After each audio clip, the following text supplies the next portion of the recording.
Assalamualaikum warahmatullahi wabarakatuh. Shalom, Om Swastiastu, Namo Buddhaya, salam kebajikan untuk teman-teman semua. Kita kembali lagi pada mata kuliah Bisnis Teknologi Informasi dan Komunikasi.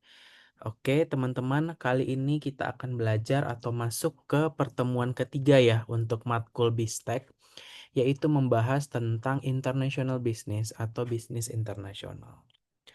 Seperti biasa di awal kita harus mengetahui dulu ya teman-teman ya sebenarnya apa tujuan pembelajaran yang pada akhir perkuliahan ini teman-teman mendapatkan sesuatu insight atau hal baru. Apa yang akan teman-teman pelajari dan teman-teman pahami. Lebih kurang seperti itu ya. Nah, jadi untuk pertemuan tiga ini sebenarnya masih masuk ke CLO 1 ya teman-teman ya. Ingat CLO 1 itu ada 4 pertemuan dan sekarang sudah di sub 1.3. Nah, diharapkan teman-teman mampu memahami konsep dasar komunikasi data, infrastruktur, jaringan komunikasi data, open system, wireless, dan integrasi internet. Karena memang pada pertemuan kali ini kita akan fokusnya ke bisnis internasional yang memang tidak akan lepas dari yang namanya komunikasi dan integrasi internet ya, karena memang kita stay-nya di Indonesia dan akan memperluas cabang-cabang kita di berbagai negara. Seperti itu, teman-teman. Nah, di sini ada namanya achievement indicator atau indikator untuk mengukur apakah tercapai atau tidak nih pemahaman teman-teman gitu ya. Nah, jadi di sini sebenarnya adalah kelanjutan dari sini ya teman-teman ya. Pada intinya kita akan membahas yang namanya international business gitu. Nah, di sini ada table of content atau beberapa subbab dari pertemuan ketiga ini. Yang pertama ada contemporary global economy, international business management, yang ketiga ada cultural environment, dan keempat adalah barriers to international trade. Tuh. Kita langsung mulai saja ke slide pertama ya teman-teman ya. Jadi ini ada contemporary global economy. Jadi ada tiga isu atau tiga istilah dasar nih. Sebelum kita lanjut ke step-step atau slide-slide berikutnya. Nah, teman-teman mungkin sudah pernah mendengar gitu ya dari kita sekolah ada istilah globalization gitu.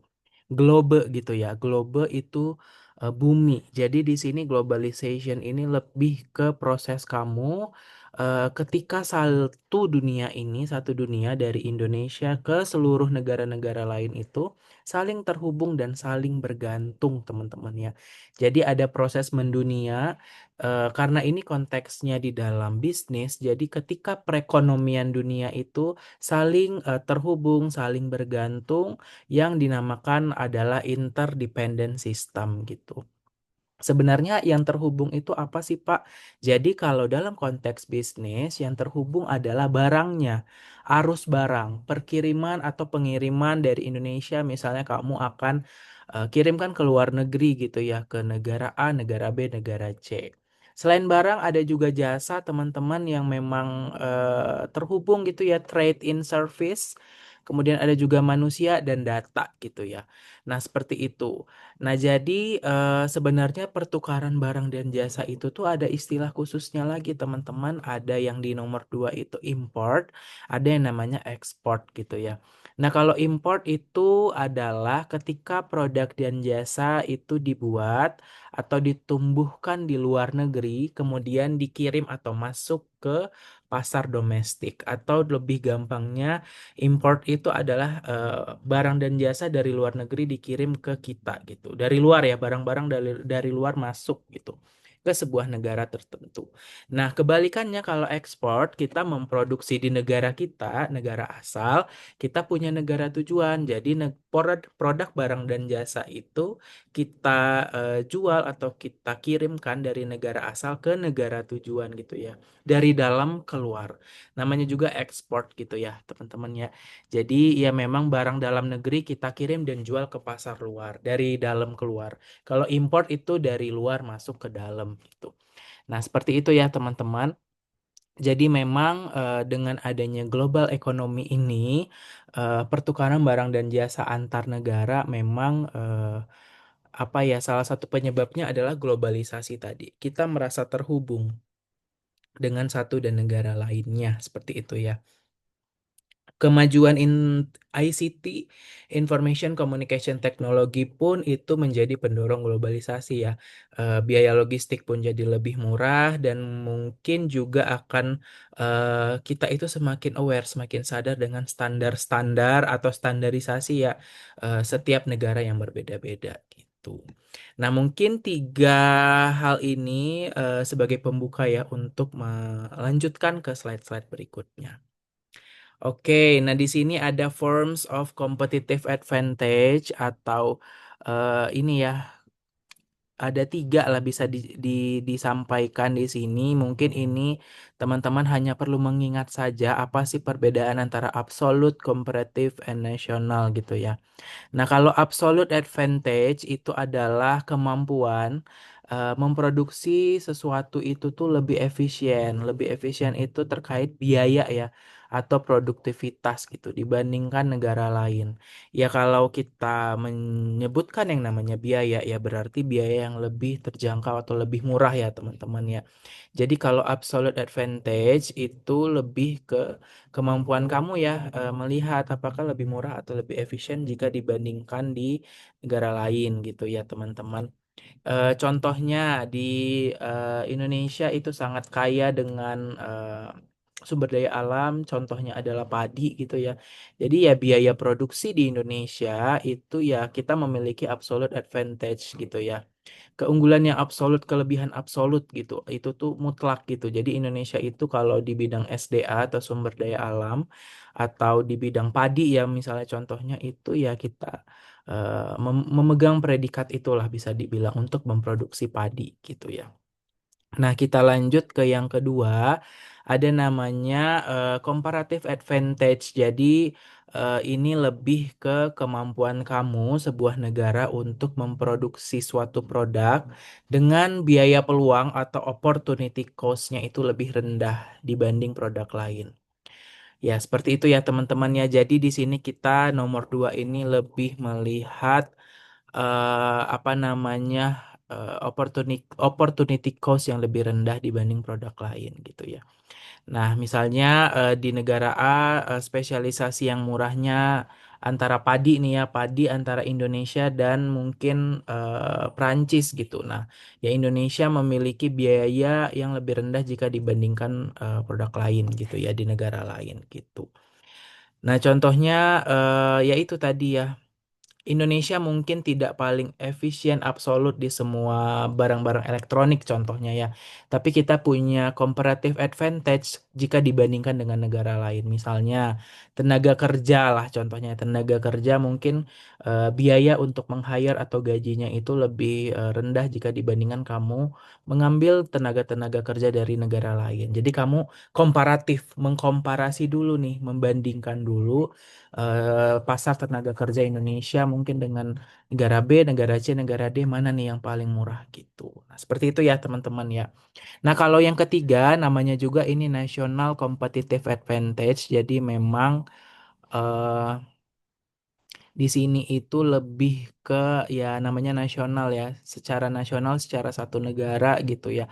Ada beberapa faktor penentu nih agar dia bisa berkompetitif advantage gitu ya. Yang pertama ada faktor condition ya lebih dilihat mungkin talent-talent atau talenta-talenta, infrastruktur dan riset gitu ya. Kemudian teman-teman juga bisa melihat yang namanya demand condition, keadaan permintaan pasar di sebuah negara itu tuh sebenarnya sedang seperti apa gitu ya.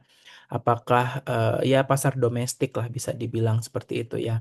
Kemudian ada yang perlu teman-teman kalau ingin memaksimalkan national competitive advantage itu bisa melihat yang namanya relate atau supporting activities gitu ya. Nah, jadi teman-teman itu bisa melihat ekosistem vendor, mungkin financial technology lebih ke data-data atau teknologi ya di sini ya, teman-teman. Oke, nah jadi ini mungkin keunggulan-keunggulan ini ada tiga lah ya yang bisa teman-teman pahami gitu. Dan di sini ada trade agreement, alliance and organization. Jadi ada beberapa lah ya, beberapa ada 6 yang akan dijelaskan. Organisasi dunia yang memang mengatur gitu ya di dalam proses-proses pertukaran barang dan jasa ada peranannya gitu. Nah, kita coba bahas dari yang pertama. Ada namanya WTO atau World Trade Organization. Jadi memang di sini itu peran dari WTO ini adalah mengatur ya aturan main atau bisa dibilang aturan utama perdagangan global gitu ya, teman-teman. Ya, banyak yang diatur di sini seperti prinsip-prinsip national treatment atau bahkan most favored nation, penyelesaian sengketa antar dua negara jika terjadi permasalahan gitu ya. Dan ada banyak lainnya gitu. Jadi WTO ini adalah pusat ya, teman-teman, untuk perdagangan global itu tuh ya diatur oleh WTO. Kemudian ada NAFTA atau North American Free Trade Agreement. Jadi memang ini ya salah satu perannya adalah menurunkan tarif ya, teman-teman ya, dan memperjelas apa saja nih rules-rules atau aturan-aturan dari sebuah origin atau sebuah tempat gitu ya. Ya ini berasal dari Amerika ya, teman-teman ya, Amerika Utara gitu. Kemudian selain kamu membahas tarif, penurunan tarif atau memperjelas rules, di sini juga kamu akan membahas yang namanya perlindungan-perlindungan data-data e-commerce atau perdagangan digital. Nah, semuanya dibahas nih kalau di NAFTA ini ya gitu ya, teman-teman. Nah, kemudian ada namanya European Union. Jadi kalau NAFTA itu khusus di Amerika sana ya, teman-teman ya, Amerika. Kalau di sini adalah European Union ini khususnya di negara-negara Eropa gitu ya. Jadi memang mereka badan ini itu lebih membahas tentang pergerakan pertukaran barang, jasa, modal dan orang secara bebas. Kemudian regulasi di sini pun juga sangat ketat ya, teman-teman ya, kalau di European Union ini, karena semuanya dilihat, misalnya regulasi digital service, digital platform dan lain-lain gitu ya. Nah, ini ada tiga, kita coba lanjut lagi. Nah, ini mungkin teman-teman sudah kenal ya, ASEAN, ASEAN Association of Southeast Asian Nations. Jadi memang ya kalau negara-negara di ASEAN ingin melakukan proses kerjasama atau perdagangan global, jadi memang ASEAN juga turut berkontribusi nih untuk memantau gitu ya. Nah, jadi di sini ASEAN itu negara-negara ASEAN ya, termasuk kita Indonesia. Kemudian ada GATT atau General Agreement on Tariffs and Trade. Jadi ya di sini ya memberi kepastian lah sebenarnya ya bagi produsen-produsen perangkat keras atau TIK gitu. Kalau di GATT ini kemudian dikenal juga ya tahun 1947, teman-teman, sebagai cikal bakal liberalisasi tarif gitu ya. Nama juga di sini ada nih, Tariffs and Trade gitu.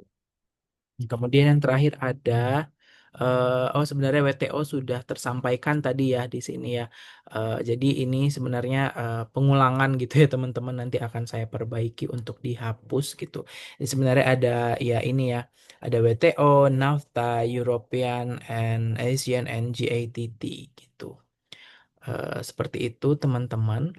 Nah, di sini ada Global Trade Organization atau organisasi apa nih yang tambahan ya untuk menangani atau menyaksikan lah gitu ya proses-proses global trade atau perdagangan secara global. Ada namanya IMF, International Monetary Fund gitu ya. Jadi IMF ini membantu teman-teman untuk menyediakan bantuan ya, bantuan keuangan jangka pendek apabila sebuah negara itu sedang mengalami krisis terkait proses pembayaran gitu ya. Di IMF juga nanti akan ada peran tambahan seperti mendorong tercapainya stabilitas keuangan global gitu ya. Melalui beberapa cara, teman-teman, seperti pengawasan ekonomi, pemberian pinjaman, kemudian dan capacity development gitu. Nah, itu IMF ya. Jadi kalau misalnya ada negara-negara yang membutuhkan bantuan keuangan jangka pendek, itu akan bisa dibantu oleh IMF gitu. World Bank atau Bank Dunia gitu ya. Kalau tadi itu jangka pendek, kalau di IMF, nah kalau di World Bank itu fokus pada keadaan atau pembangunan keuangan jangka panjang gitu ya.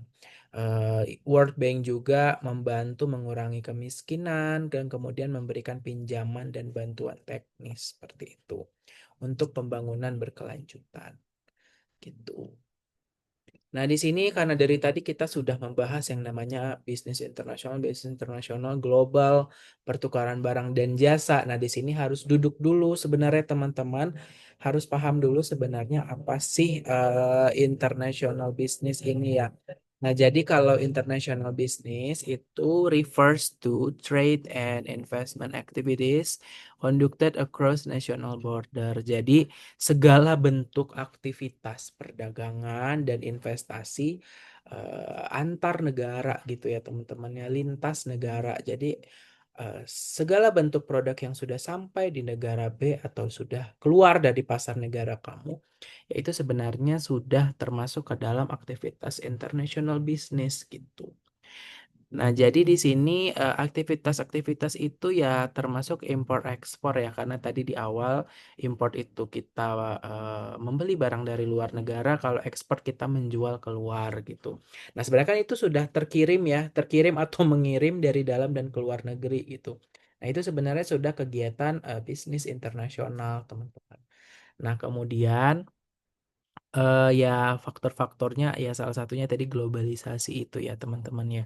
Karena dengan ada prosesnya penyatuan atau mengikutinya kita dengan arus-arus atau perkembangan secara dunia.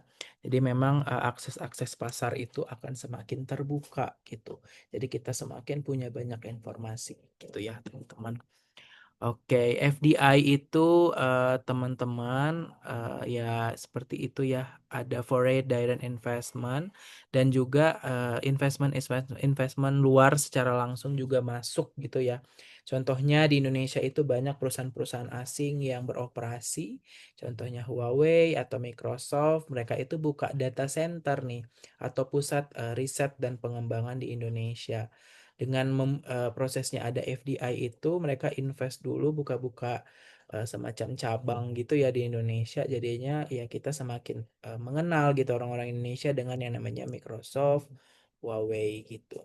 Kalau international partnership ya kamu memiliki partner-partner secara internasional ya teman-teman ya.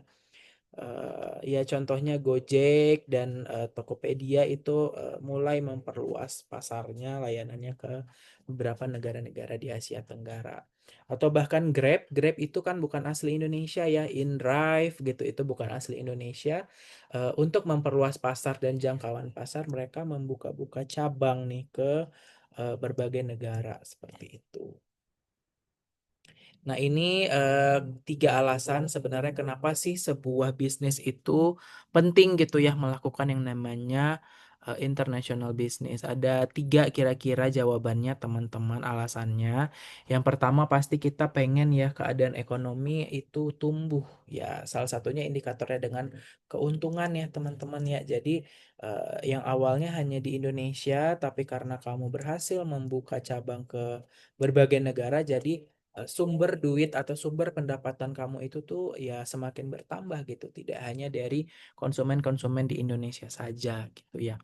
Nah, kemudian job creation ya kita juga tahu ya kalau dengan adanya cabang baru apalagi sampai lintas negara pasti kita akan membuka yang namanya lapangan pekerjaan gitu. Jadi kita membutuhkan orang-orang yang bekerja untuk di cabang pasar kita yang baru di luar negeri. Kemudian innovation, teman-teman, inovasi gitu ya. Ya kalau kita ingin semakin bersaing dengan perusahaan-perusahaan atau negara-negara yang ada di luar sana, ya tentunya kita butuh yang namanya proses inovasi gitu ya. Karena untuk memenangkan persaingan selalu dibutuhkan yang namanya innovation gitu. Jadi ya kita tidak tertinggal zaman dan kita selalu ingin berinovasi dan melakukan perubahan-perubahan gitu ya.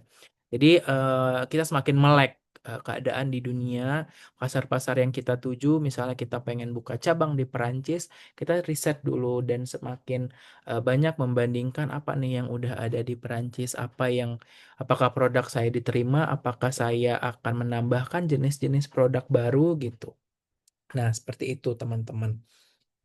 Jadi Bisa dikatakan gitu ya teman-teman ya, inovasi ini sering muncul karena memang kita tuh semakin melek dengan keadaan-keadaan yang ada di dunia. Salah satunya adalah teknologi transfer atau transfer teknologi ya, misalnya dari global ke lokal gitu atau dari lokal ke global.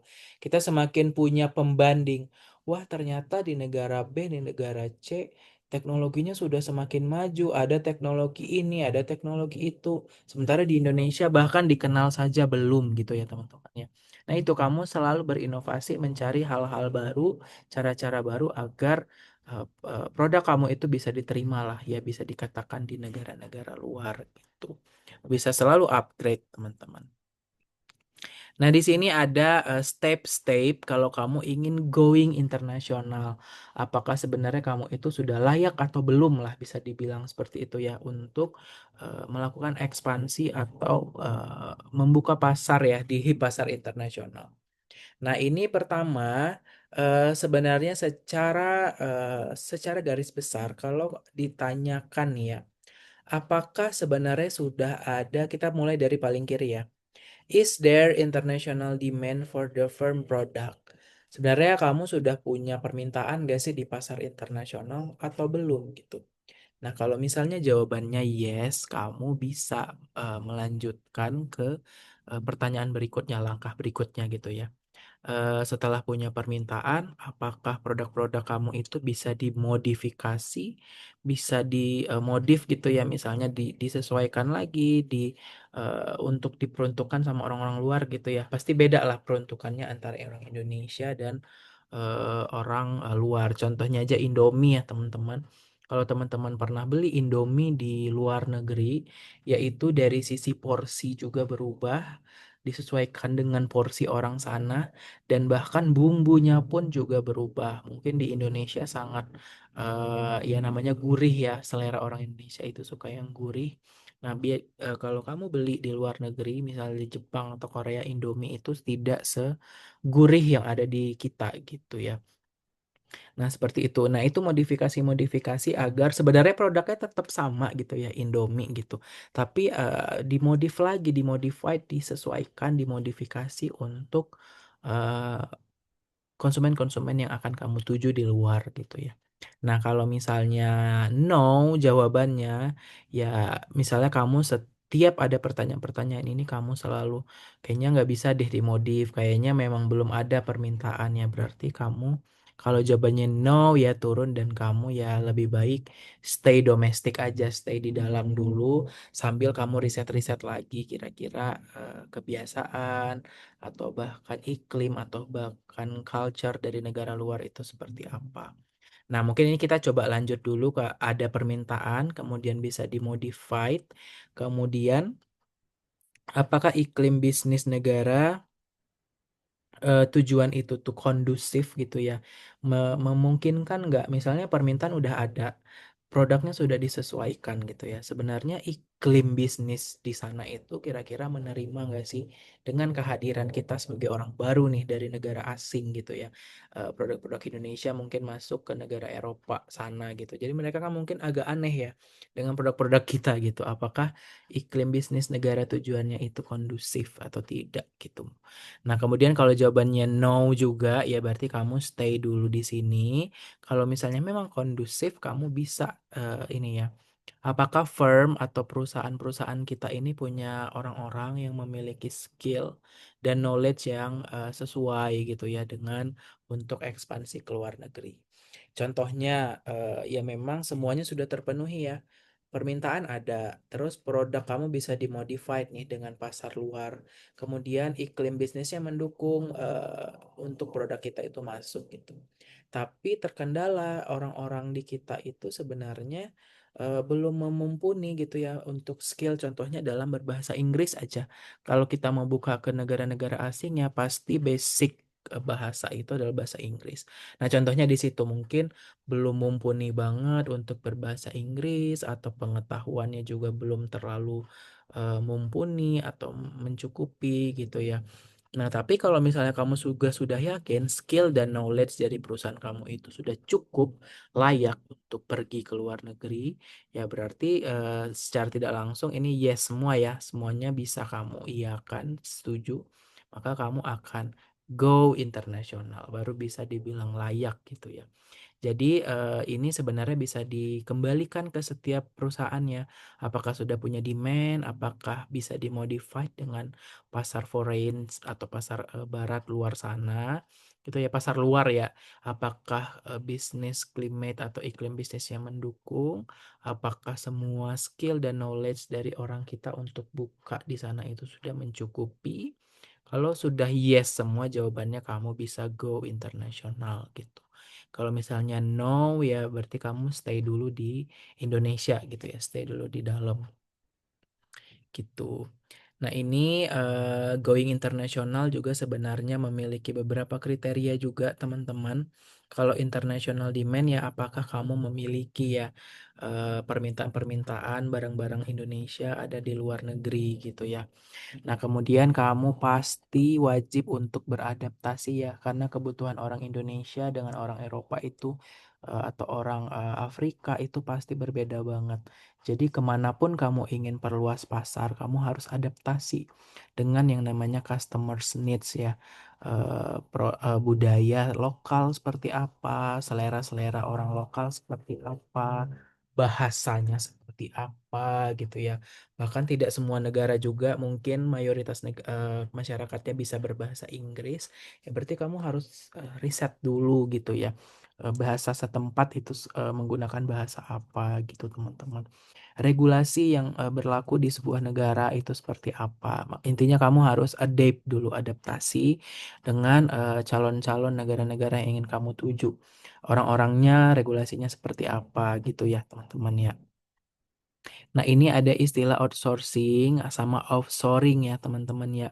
Kalau outsourcing itu adalah keadaan ketika teman-teman itu membayar ya pihak-pihak ketiga atau pihak-pihak di luar perusahaan kamu untuk menjalankan satu tugas tertentu gitu. Nah, jadi memang kalau outsource itu ya gampangnya kamu membayar orang dari luar ya, karena mungkin kekurangan atau keterbatasan di perusahaan kamu, kamu tidak memiliki skill dan knowledge atau teknologi atau mesin-mesin tertentu, kamu bayar orang luar untuk mengerjakannya gitu ya. Kamu membayar pihak ketiga untuk mengerjakan suatu tugas-tugas tertentu dalam bisnis. Nah, bedanya dengan offshoring sebenarnya itu sama, tapi ini adalah kegiatan outsourcing dengan orang-orang atau pihak di luar negeri, teman-teman ya. Jadi memang offshoring itu sebenarnya sama dengan outsource. Kamu membayar pihak ketiga atau supplier dari luar untuk mengerjakan tugas-tugas tertentu karena adanya keterbatasan di kamu. Misalnya kamu tidak punya teknologi A, tidak punya skill A, gitu-gitu ya. Nah, itu outsource itu masih di dalam, tapi kalau offshoring itu kamu kegiatan outsource untuk berpraktek dengan orang-orang di luar negeri. Jadi mungkin teknologinya kamu pakai dari luar, kamu bayar, kamu butuh orang-orang yang seperti apa, kamu bayar orang-orang dari luar Indonesia gitu. Nah, itu namanya offshoring ya, teman-teman ya. Nah, ini mungkin istilah-istilah yang perlu kamu ketahui ketika kamu ingin going internasional ya, teman-teman. Nah, di sini ada level dari international management. Jadi kalau eksporter itu gampangnya adalah pihak yang melakukan ekspor, perusahaan atau orangnya lah ya, orang atau perusahaan yang melakukan kegiatan ekspor. Importer yaitu orang-orang atau pihak atau perusahaan yang melakukan impor gitu ya. Nah, di sini ada namanya international firm, jadi memang perusahaan yang sebagian besar bisnisnya itu sudah dijual atau didistribusikan di pasar luar negeri gitu ya. Jadi sebagian besarnya sudah memang ada di luar negara asal. Nah, kalau multinational firm itu perusahaan global yang memang perusahaan dari luar gitu ya. Dia itu sudah merencanakan ketika membangun sebuah perusahaan itu sudah mendesain, memproduksi dan memasarkan produk itu dari awal sudah untuk banyak konsumen atau banyak negara. Jadi bukan perusahaan yang awalnya buka di Indonesia saja baru meluaskan pasar gitu ya, bukan. Tapi ketika dia dari awal berdiri sendiri mulai dari tahap mendesain, merencanakan pembuatan sebuah perusahaan, produksi dan pasarnya itu dari awal sudah berani gitu untuk mengeklaim atau menyatakan dia itu akan buka di banyak negara gitu. Beda ya dengan international firm, mungkin baru dari Indonesia saja eh, perluas ke Malaysia atau perluas ke Singapura. Nah, itu international firm. Tapi kalau multinasional itu ya teman-teman ya dari tahap dia mendesain, memproduksi dan memasarkan produk itu sudah di banyak negara gitu ya, teman-teman. Nah, di sini ada beberapa hal yang harus dipahami ya, ketika kamu ada namanya lingkungan budaya. Ini juga sangat penting karena kalau produk yang kamu jual, barang dan jasa yang kamu tawarkan tidak sesuai dengan budaya setempat ya, negara tujuan kamu ya pasti akan ditolak dengan sangat keras gitu ya teman-teman ya. Kalau cultural and values belief ini ya lebih ke kamu harus riset dulu, belajar dulu seperti apa keadaan nilai-nilai, keyakinan budaya yang bahkan mempengaruhi nanti bisnis itu bisa diterima dan berjalan di sebuah negara tertentu gitu ya. Nah, mungkin kamu pernah mendengar kalau kita tahu ya di Indonesia kalau mengangguk itu artinya iya, yes gitu ya, menyetujui, tapi ada bahkan yang mengangguk itu ya artinya tidak gitu ya. Nah, simbol-simbol bahasa seperti itu ya kamu harus sesuaikan ya. Itu contoh kecil saja, ada banyak gitu ya perbedaan-perbedaan gitu. Apalagi kamu butuh komunikasi yang efektif dan tepat ya. Jadi kalau sudah salah simbol atau bahasa komunikasi, bahasa gaya tubuh gitu ya. Simbol-simbol tertentunya bertolak belakang artinya gitu ya. Ya itu sangat berbahaya lah bisa dibilang seperti itu ya teman-teman. Nah, kalau language itu ya bahasa ya teman-teman ya. Jadi ya itu tadi bukan hanya budaya-budayanya saja, tapi sampai ke komunikasi verbal, nonverbal, gaya bicara, etika itu semuanya harus kamu sesuaikan banget gitu ya. Karena tidak semua negara itu memiliki pemahaman atau pengakuan bahasa yang sama gitu atau istilah-istilahnya juga harus diperhatikan gitu ya teman-teman ya. Oke, itu ada cultural sama language. Tolong banget kamu ketika ingin masuk ke sebuah negara, ya harus memperhatikan ya budaya orang-orang setempat seperti apa dan bahasa yang digunakan sehari-hari dalam berkomunikasi itu bahasa apa, gitu.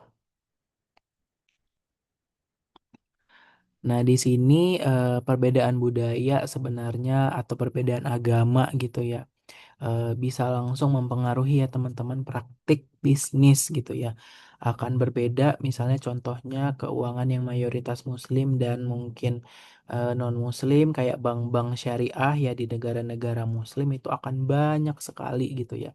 Karena memang punya segmennya. Tapi kalau di negara-negara barat atau bahkan negara yang mayoritasnya non-muslim ya untuk bank syariah mungkin atau bisa dikatakan ya tidak terlalu dibutuhkan gitu karena tidak banyak peminat atau penggunanya gitu teman-teman. Itu contoh kecil ya. Jadi cultural difference ya impact bisnis ya itu betul ya. Jadi kamu harus memperhatikan budaya-budaya setempat atau mungkin bisa ke agama orang-orang setempat, negara-negara tertentu harus disesuaikan gitu ya. Gitu teman-teman. Perbedaan kecil ya sekecil apapun itu bisa berdampak besar gitu ya. Contohnya simbol-simbol, warna-warna tertentu, ada yang mungkin warna tertentu ya di negara B, negara C itu ya kurang baik maknanya, kurang baik atau kurang bagus maknanya. Mungkin di kita itu biasa saja. Nah, itu ya, itu contohnya teman-teman, simbol norma sosial gitu ya. Contohnya di barat warna putih itu dianggap suci gitu ya. Tapi kalau di negara-negara Asia Timur itu tuh warna putih itu ya warna simbol atau ketika sedang berkabung teman-teman gitu ya. Contohnya juga pernah Burger King, pasti teman-teman pada tahu Burger King ya. Itu gagal beroperasi di India, negara India karena memang tidak memahami kalau sapi itu dilarang untuk dimakan di sana itu teman-teman. Kemudian Netflix pasti pernah pada nonton ya semuanya ya. Teman-teman itu sukses, itu tadi yang gagalnya contohnya ya Burger King gagal karena tidak memahami larangan memakan sapi. Kemudian Netflix itu sukses di Korea Selatan karena menyesuaikan konten-konten dengan budaya lokal, Korean drama gitu ya. Juga di Indonesia pun film-film kita juga sudah mulai masuk gitu ya ke Netflix. Jadi memang Netflix itu pintar banget. Setiap film-film hits atau yang sukses di negara tertentu dia masukkan agar seluruh global, seluruh internasional bisa menyaksikan film yang sama itu gitu. Jadi memang eh, bagi mahasiswa teman-teman, saudara-saudari ya teman-teman ya. Jadi memang harus memperhatikan banget yang namanya aspek budaya ini karena menjadi bagian penting ya dari strategi pemasaran global atau bahkan lintas budaya itu juga harus dipelajari teman-teman. Lintas budaya ya budaya negara A, negara B itu kamu akan berlintas kan melintasi berbagai macam budaya yang sangat-sangat cross, sangat silang, sangat berbeda dengan kamu. Jadi kamu harus adaptasi dan menyesuaikan. Tuh. Ya tujuannya karena ini bisnis agar bisnis itu tuh berjalan lancar dan menghindari konflik-konflik gitu ya.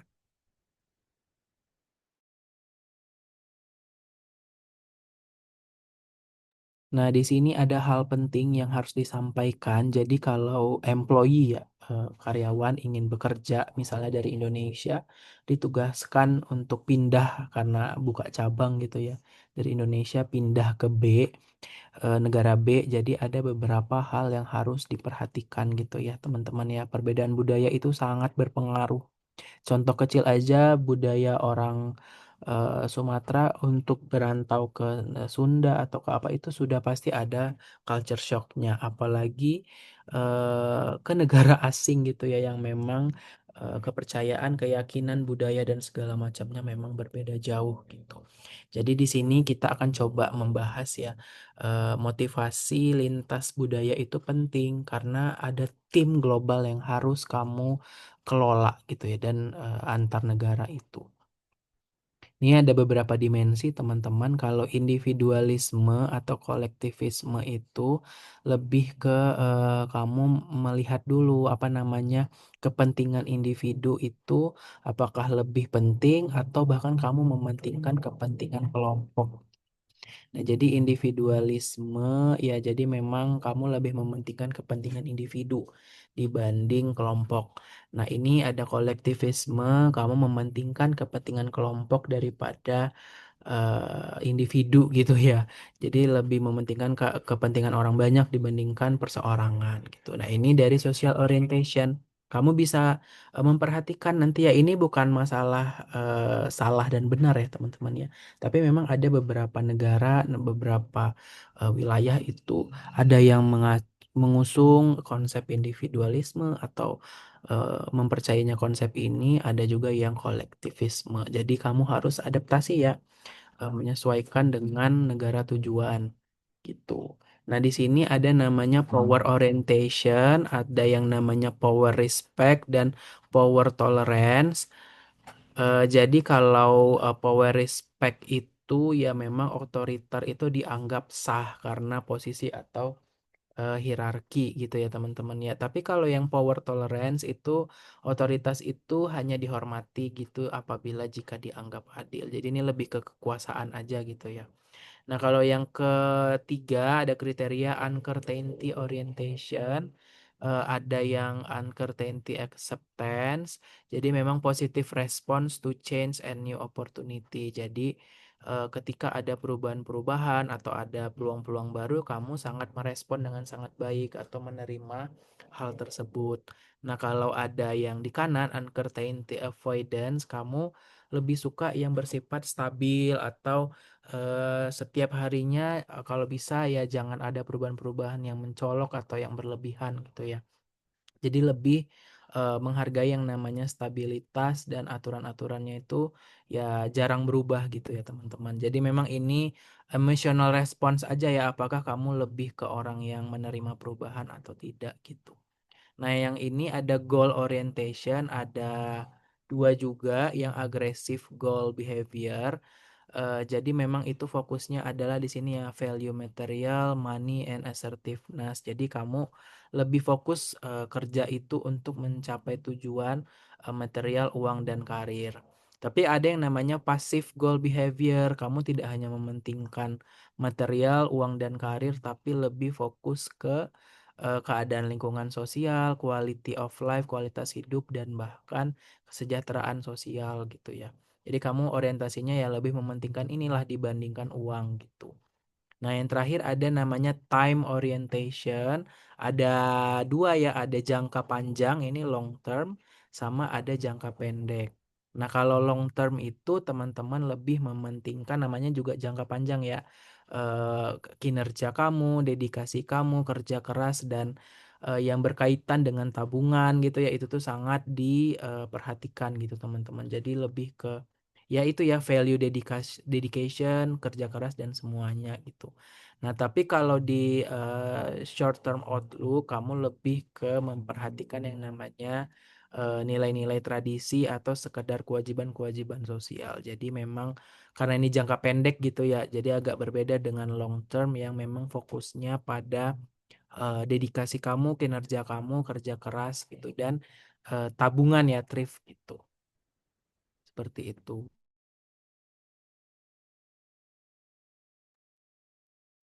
Oke, teman-teman, kita lanjutkan ke slide selanjutnya gitu ya. Di sini ada barriers to international trade atau tantangan-tantangan ya yang bisa kamu hadapi lah atau akan kamu temukan ketika kamu melakukan yang namanya perdagangan secara internasional gitu.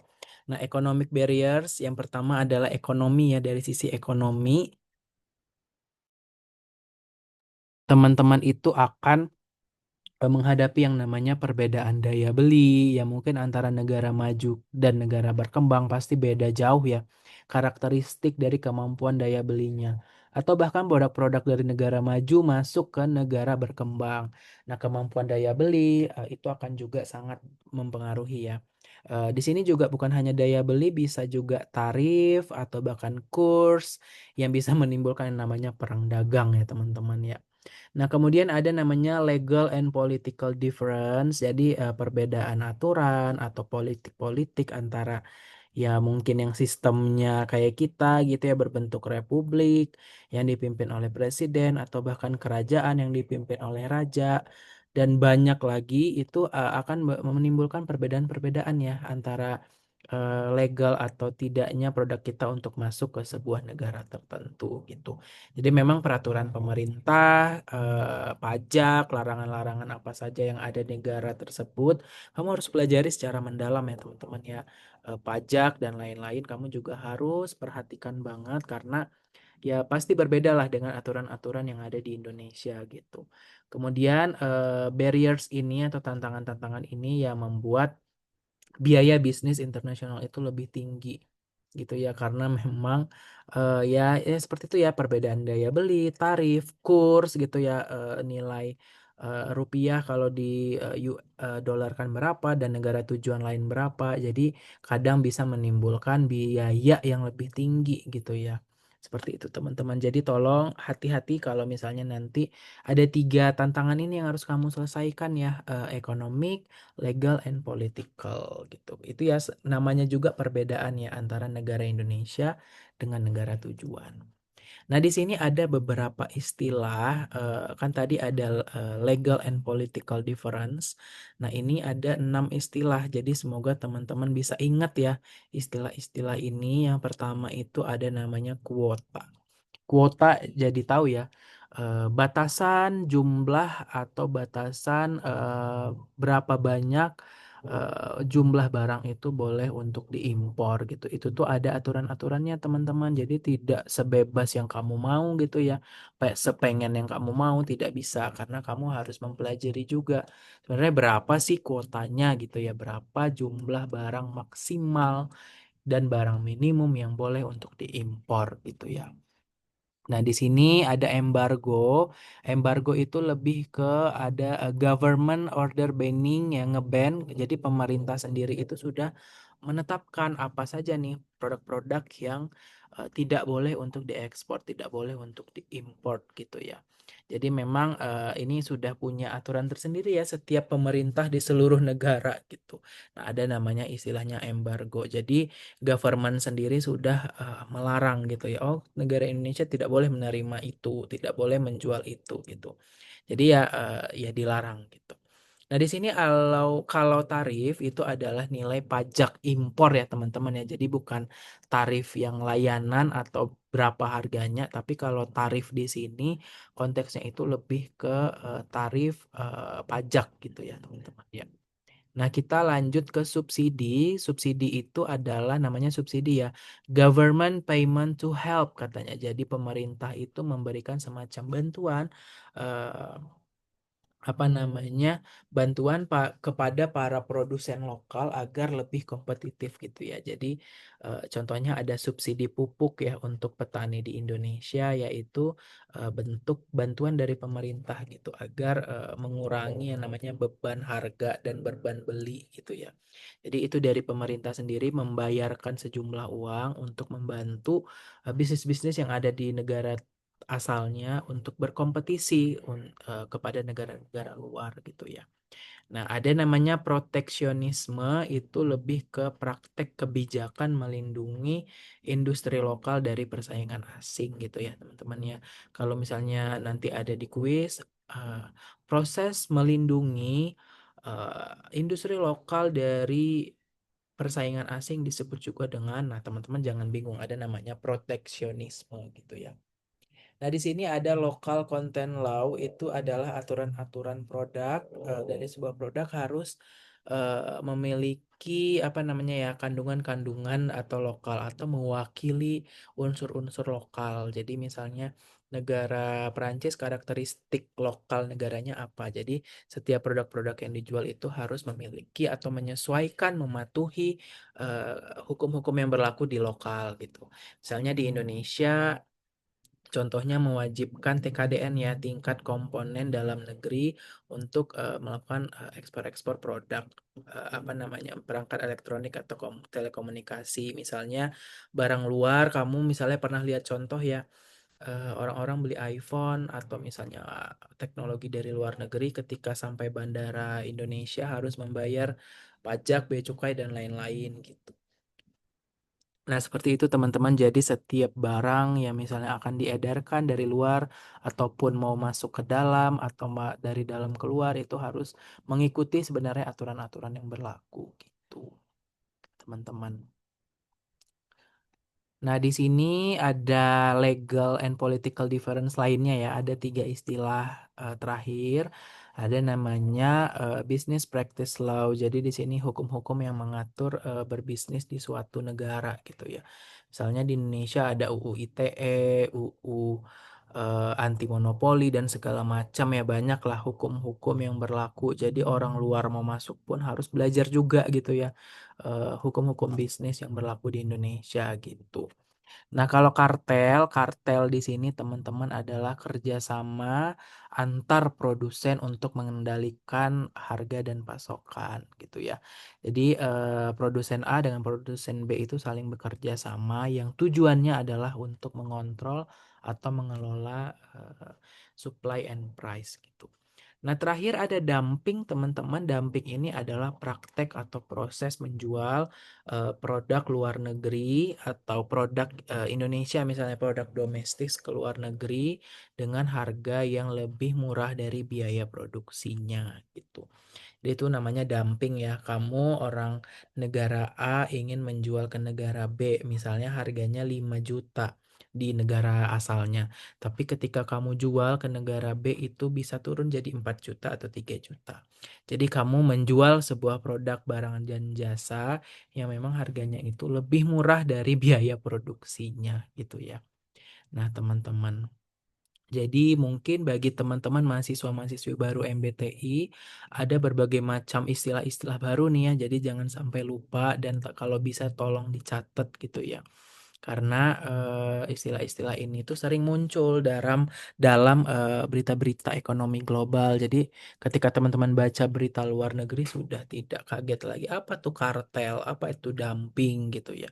Apa itu embargo, apa itu proteksionisme. Jadi sudah mulai tahu gitu. Oh, ternyata kalau lagi ya dumping itu praktek menjual lebih murah kayak gitu-gitu ya. Kartel itu kamu antar dua produsen saling bekerja sama untuk mengontrol supply dan harga kayak gitu-gitu. Jadi tolong ya diingat-ingat gitu teman-teman, karena banyak banget nanti saya harapannya teman-teman itu bisa ekspansi ke luar negeri ya. Jadi ya materi kali ini bisa menjadi bekal gitu bisa dibilang untuk teman-teman agar tidak bingung gitu apa saja yang harus dipersiapkan ketika ingin ke luar negeri atau bahkan apa kriteria-kriteria kalau kamu itu layak atau belum untuk memperluas pasar ke luar negeri. Nah, tadi sudah kita coba pelajari gitu ya, teman-teman ya. Baik teman-teman, cukup sekian gitu ya pemaparan materi dari saya mengenai international business untuk pertemuan 3 mata kuliah bisnis teknologi. Jadi jangan lupa nanti teman-teman itu mengerjakan kuis individu dan juga tugas mingguan gitu ya. Dan apabila ada yang ingin ditanyakan terkait pembelajaran atau pemaparan saya barusan, teman-teman bisa menanyakan langsung nanti ketika sesi offline di kelas. Saya cukupkan. Wassalamualaikum warahmatullahi wabarakatuh.